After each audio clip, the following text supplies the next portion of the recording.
Today, the reason why I refuse to hire Democrats, the reason I refuse to hire liberals, and the reason I refuse to hire socialists in my business and companies. Michael McLean, brassballsvideos.com. You can download a free copy of my book below, 5 Ways to Unfuck Your Life in the Next 30 Days. It is a free digital download, my free gift to you. The link is below. I am an ex-professional hockey coach, ex-amateur championship hockey coach, turned 8-figure entrepreneur. I'm a husband, I'm a father, and I am a small business owner just like you. I get this question all the time when some of my students and my followers ask me about my badass hiring practices. It's getting harder and harder each and every day to find good people to help you work and scale your business to the next level. One of the pieces of advice that I always talk about is who I decide to hire, but most importantly, who I've always decided and chose not to hire. In the insurance business, when I owned my own insurance agency for 17 years, McLean Insurance, our family insurance agency, I built that company from 4 employees to 23 employees. And one of the things that I did, I never talked about it publicly. I never made it a particular topic of conversation, but I absolutely refused to hire anybody that was a liberal. I refused to hire anybody that was a Democrat. I refused to hire anybody that was a socialist. Well, how the hell, Michael, why would it matter to you whether a person is a liberal, whether they're a socialist, or whether there's a Democrat? What does that have to do with their performance in your company? Whether it's an insurance agency, whether it was my award-winning barbershop, whether it was my hockey team employees, whether it was this consulting company or a insurance marketing coaching program that I had earlier, what does a person's political bent have to do with their ability to work for your company? Well, first of all, this is something that's hardly ever discussed, and I don't get it. I understand that there's small business owners out there, there's entrepreneurs out there who are Democrats, who are liberals, and who are socialists, and they vote accordingly. But here's the point. To me, if you're a small business owner like us, if you're an entrepreneur, you're a marketer, you're a person who's building a small company and trying to create something, I can never ever understand how incongruent it is to have a liberal or a socialist or a democratic political viewpoint. To me, that's like climbing a mountain that we already have to climb with a 5,000-pound piano on your back. I never understood it. And admittedly, I do know a handful of entrepreneurs who are socialists, who are Democrats, and who are liberals. But for the life of me, I can't understand why. Business is brutal as it is. Every day we go to battle. We go to battle with governments. We go to battle with bureaucrats. We go to battle with the banks. We go to battle with red tape. We're under attack all the time. So I can never understand how a fellow small business owner or an entrepreneur, how they could have a viewpoint or how they could support liberal views, anti-business views, anti-wealth views, anti-regulation or anti-success views, ownership of business views. I can never get it through my head. And to me, it is a 5,000-pound piano on your back. You're literally proudly voting for governments and policies that are anti-capitalist. They're anti-business. They're anti-builder. They're anti-self-reliance. They're anti achievement, and you vote for those policies and you support those policies.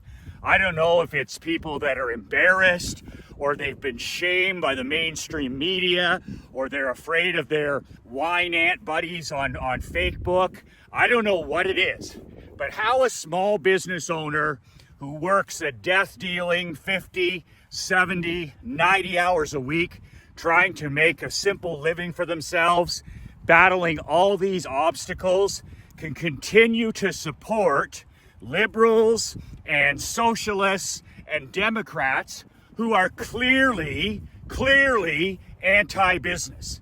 They're not about capitalism. They're not about the American dream. They're not about the land of opportunity. They're against the polar. They're about the polar opposite. They're about socialism. They're about collectivism. They want to take what you've earned, what you've broken your back, your blood, your sweat, and your tears, and they want to share it evenly with everybody. And they want to share it with people that don't deserve any of your gains. They're about collectivism, they're about socialism, and you're about capitalism. So I've never understood the incongruency of the whole thing.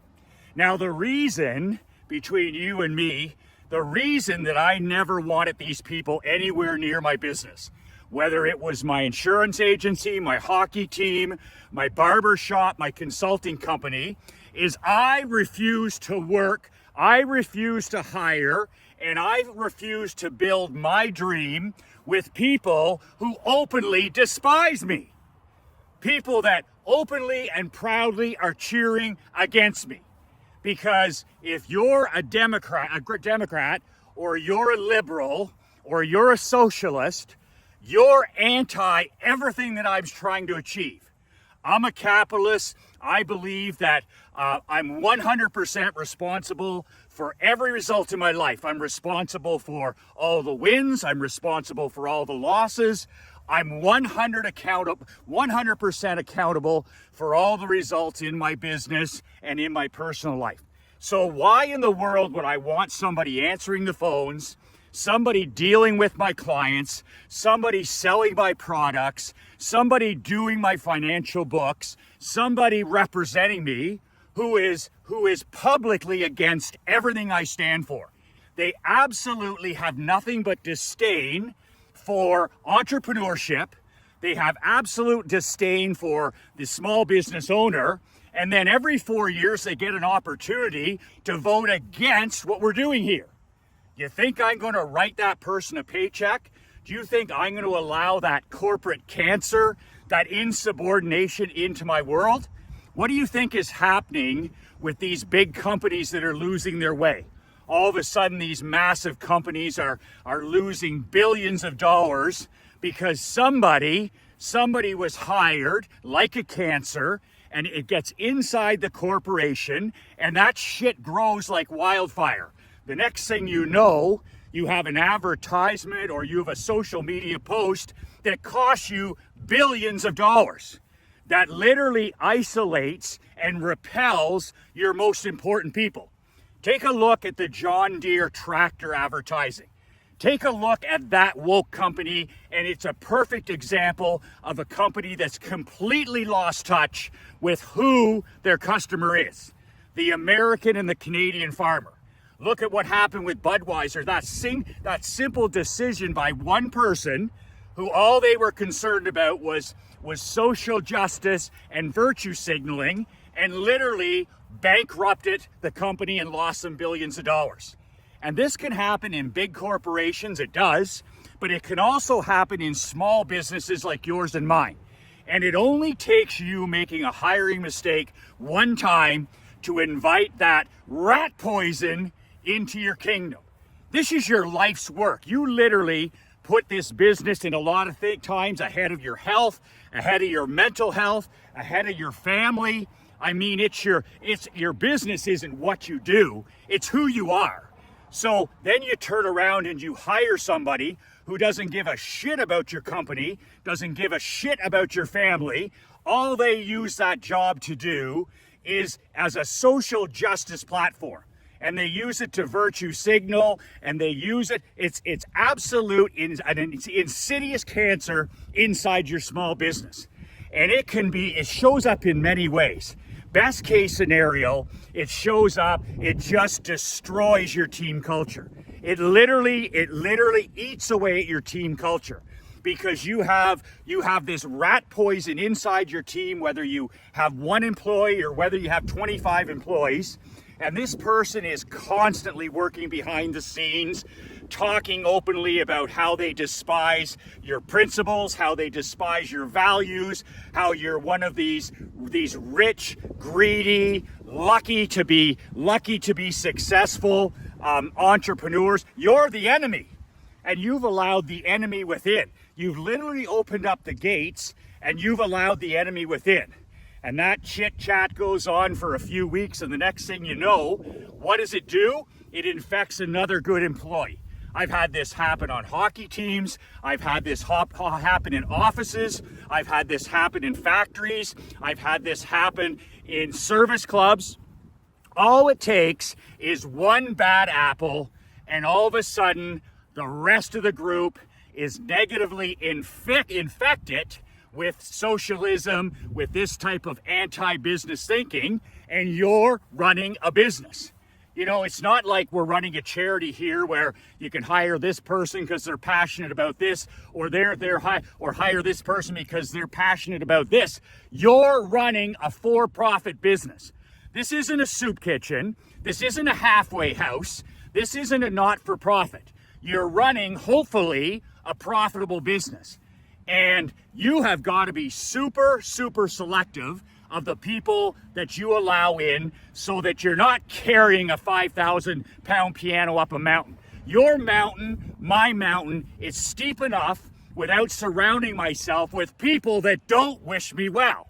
To have people on the payroll that doubt me, people that backstab me, people that hate me, people that despise me, and people that do not believe and do not support capitalism.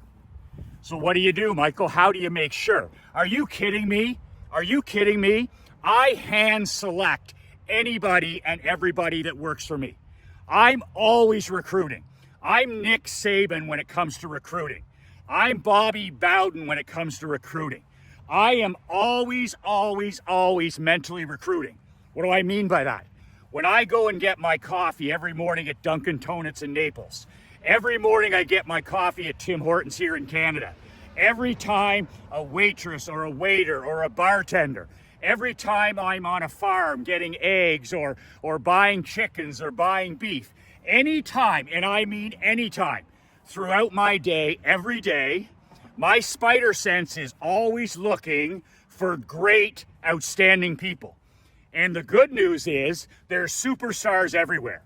Almost every single business, whether it's a coffee shop, whether it's an office, whether it's a charity, whether it's a bar, whether it's a restaurant, whether it's a shoe store, whether it's a jewelry store, whether it's a real estate office, almost every business that I do business with, I find one rock star. And I find that one rock star without them knowing that I'm watching. Isn't that the ultimate interview? When you get to experience what it would be like to be the customer, to be the client, to be the patient without that person knowing. And that's what I do. I took my mom to the dentist office earlier this week. And I go in there, and of course there's 7, 8 employees, but there's one rock star. And if I was in the market for somebody to, do executive assistant work and answer phones and deal with the public, this person would be my first phone call. She would be my first recruit, because I've had an opportunity to speak with her on the phone multiple times about my mom. I've had the opportunity to see her work under pressure, and I've had the opportunity to deal with her live and in the flesh when I'm at the dentist clinic. I'm always looking for great people. I've never hired anybody off of Indeed.com or Monster.com or any of these other swamps.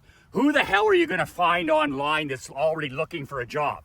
You need to have your antenna up at all times, looking for people that are pro-business, they're pro-capitalist, they're pro-achievement, and they're superstars. And they're willing to put in the work, they're willing to help you scale your business, and they're a believer. They're on your side, they're not against you, they're for you.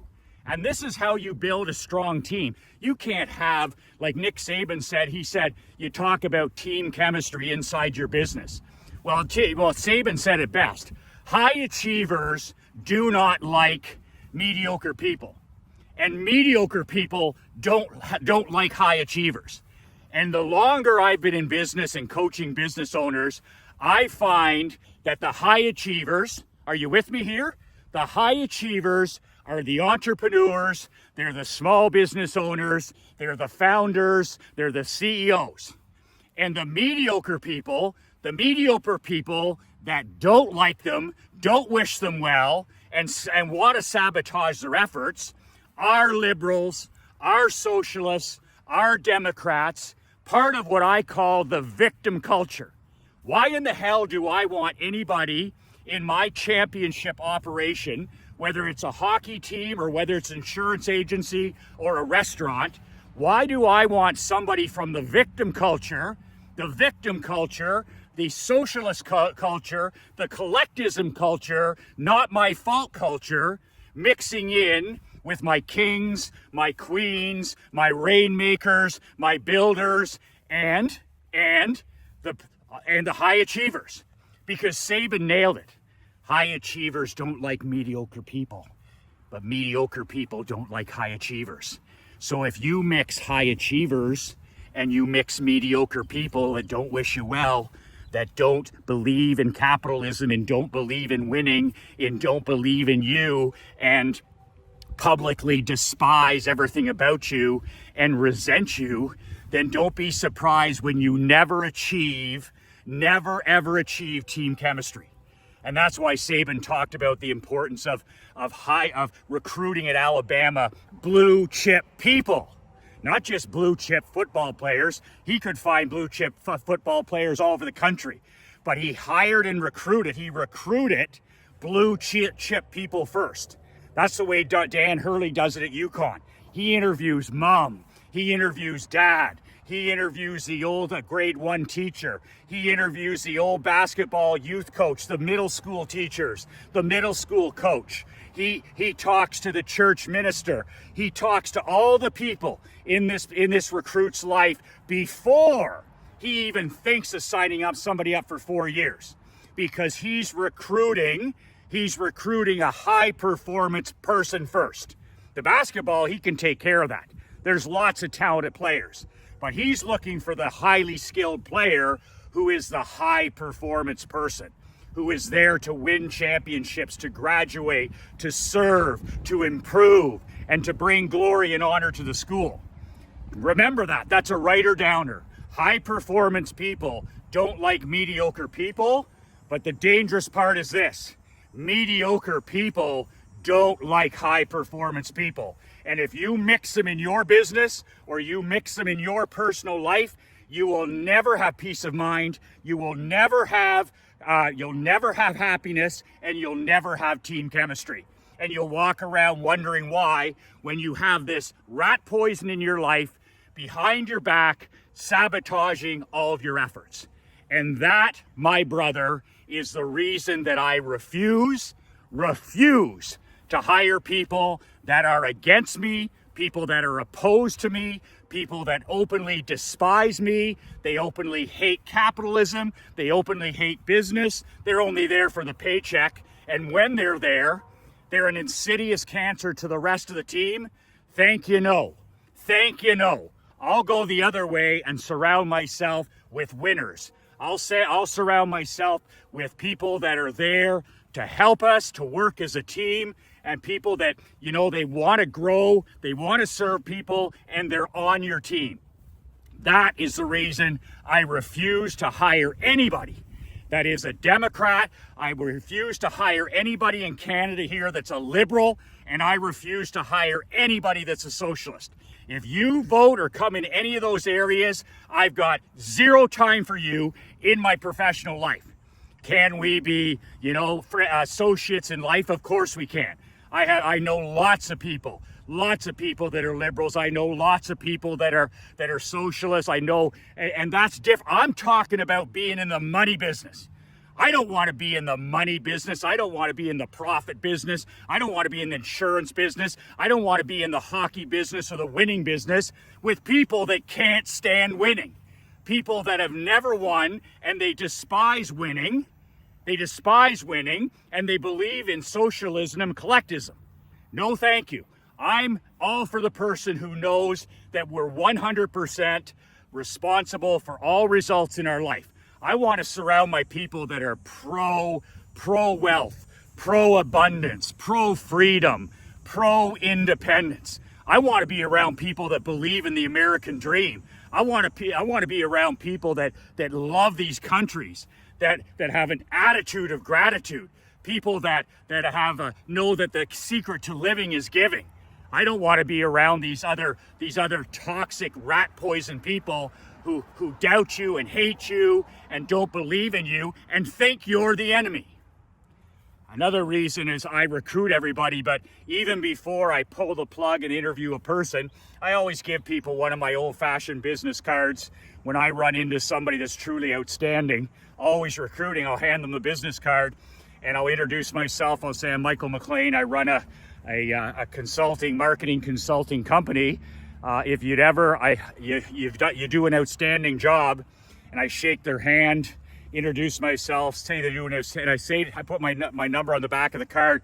I go, if you'd ever like a change in career, give me a call.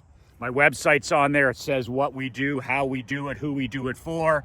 I put my personal phone number on there, and I say, if you're ever looking for a change in your career, give me a call. You would be shocked at how many people that I hand my old-fashioned business card to. I hand them out every week. How many people give me a call within 30 days, within 60 days, and almost everybody touches base within a year.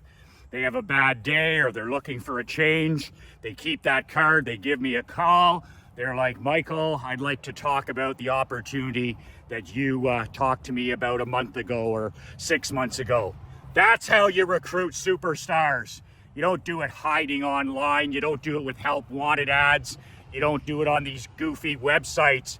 You go around, you live your life, you turn off your phone, you open up your eyes, you open up your ears, you put your recruiting antenna on, and you look for superstars. You dig for gold. And as soon as you find a superstar that serves you or whatever the experience is with you, you give them your business card, you give them the phone number, you tell them how impressed you were with their service today, and then you tell them if they're ever looking for a change in career to give you a call. That's how you always have an abundance of high-level people in your hiring funnel. When a person packs it in, or I have to fire somebody, people are always amazed at how business just continues for me. It just continues. My executive assistant, if she leaves, business just continues. It's just a little blip. The reason it's a little blip is people will come and go. You'll rarely finish with the people you start, and people changing is just part of life. Things change, and things will never remain the same. So when you have a little pipeline of these high performance people that you've watched and you've recruited, all of a sudden, it's like next woman up, next man up. And these people, you've already interviewed them. You already know they have the right mindset. You already know they have the right attitude. Now all you do is plug them into your systems and your procedures and the protocols in your business, and away you go. Winners aren't losers, and losers aren't winners. So you plug these elite, high-performance people into your system, and within a couple of weeks, a month at the longest, these people are proving their star power. That's how you do it. You recruit at all times, so you're never, ever caught off balance. Oh, it's so hard to find great people. It is if you're not recruiting. So the last thing I'll mention that I do all the time is whenever I run into one of these people, I have my assistant, I've had my executive assistants usually do this. I'm like, tear their life apart.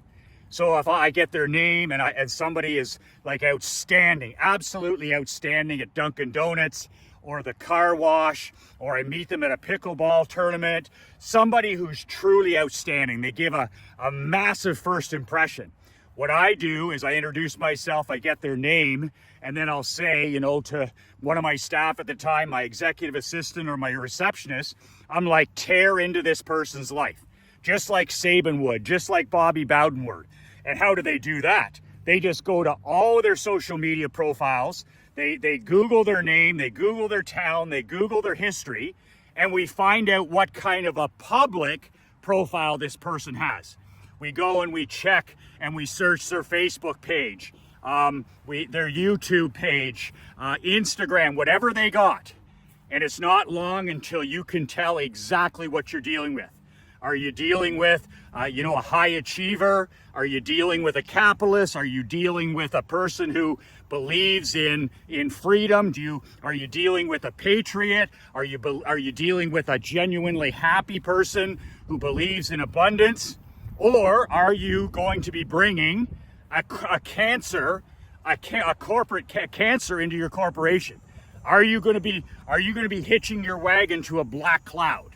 Are they a person who's whining and crying and bitching about politics and about, all this other stuff on there? Or are they a positive, uplifting person? Mediocre people don't like high performers. High performers don't like mediocre people. When you check all of their social media profiles, when you Google their name, you can find out instantly, is this person a giver or is this person a taker? Are they a giver or are they a taker? And if they're a giver and they have an abundance mindset and they bring positive energy, that's another box checked. If they're a taker, if they're a vampire, if they're a whiner, a crier, a complainer, an excuse maker, if they're bitter, if they're a whiner, if they're a victim, a person with that victim mentality, then you just stroke them out off the list and you never speak of them again. So that's another part of the job that you have to do, because once they get in your business, it's almost too late. Be very, very, very, very cautious of who you let work with you, who you let represent you, and who you let in to your team, your locker room, your world. So important that you do your homework. That's a massive pro tip. That's a massive pro tip if you have one employee or you have 100 employees. Do your homework, always be recruiting, and make sure that you surround yourself with people that respect you, that believe in you, that want to help, that have an abundance mindset, and make sure you keep all of the victims, all of the haters, all of the doubters, and all the people that have these anti-capitalist and anti-business and anti-achievement mindsets and beliefs and values and principles the hell away from your business, because they don't wish you well. Get them away from your business and surround yourself and fill your world with high achievers, and get rid of the mediocre people in your personal life, get rid of the mediocre people in your business life, and watch both scale to the moon. I'm doing a special free, I've never done this before, I'm doing an absolutely free marketing and money-making masterclass in about a week from this Thursday. And the link is in the description below. You can download my book for free in the description, and you can also sign up for this web class. It's going to be a free 90-minute web class, and the title is My Top 10 Most Profitable Marketing and Money-Making Ideas of 2024. So far, we're 7 months into the new year here. We're having a record year so far with our coaching and our consulting business. I want to share the top 10 things that have worked for us in the last 7 months. I talk about, what didn't work, our losses, our failures. But on this masterclass training, which is free for you to attend, the link is in the description below, you will learn my top 10 most profitable money-making and marketing ideas I've used so far in this year and I'll just pull back the curtain and share all of them with you. You can take a handful of them and use them in your business, in your company, in your small business, and it's going to make a big, big difference. That's coming up the third Thursday of August. The date is below. All you have to do is register. A word of warning: if you're not going to attend and you're not going to be focused for 90 minutes, if you're one of these TikTok brained iPhone junkies, stay the fuck away from my master classes. I only have 200 lines with the webinar program that I use, GoToWebinar. So don't take up a seat if you're a pretender. Don't use up somebody's opportunity if you're a do-nothing. And don't use somebody else's seat or opportunity when you're a whiner and an excuse maker. If you sign up below in the description, the website is Brass Balls Masterclass. Brass Balls Masterclass. The link is below in the description. If you do sign up, be serious about being there for the full 90 minutes or not. And admittedly, I understand this training is not for every Tom, Dick, and Harry. It's not supposed to be. But it's for high performance men that want to scale their business, scale their personal life, and they want to kick ass and take names in the second half of 2024. Nothing loftier than that. Both of those links to my book and to the masterclass are below. Last thing, if you're interested in applying for my upcoming mastermind, my badass brass brothers, badass brotherhood money making and marketing mastermind, there's also a link below for that. That's badassbrotherhood.com. Badassbrotherhood.com. You can schedule a call or a text. You can text back and forth. Just let me know if you want to apply. We're going to start in August. $9.97 a month. It's for serious men who want to scale their life and business in a mastermind setting. That's also, all this stuff is in the description below. Remember, surround your people that believe in you. Surround your people that wish you the best. Surround yourself with people that are high achievers. Surround yourself with people that have an abundance mindset, and fill your world with winners. Fill your world and your business with winners and get rid of the losers. Swift sword them, cut the rope, curate them. In with the winners, out with the excuse-making losers. 2 words that change my life, 2 words that'll change yours. Be relentless.